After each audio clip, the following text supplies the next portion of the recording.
how to find the owner of the lost or locked iPhone.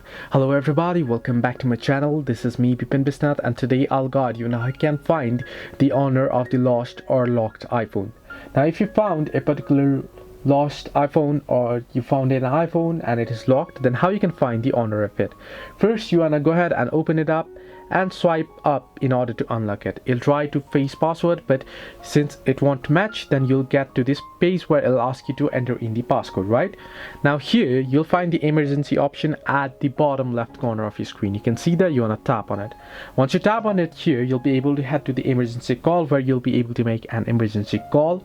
But the trick here is at the bottom left again, you can see the medical ID option, and if you tap on it, you'll be able to see the medical ID of the particular user that this iPhone belongs to, and down below you'll be able to see the emergency contacts there. So you'll be able to see their name and their phone number. You can easily use the emergency contact to contact the particular user and then go ahead and find the owner. So this way you can find owner of a lost or locked iPhone. Hope this helped you. Do like and subscribe, and do not forget to leave a comment down below if you have any further issues.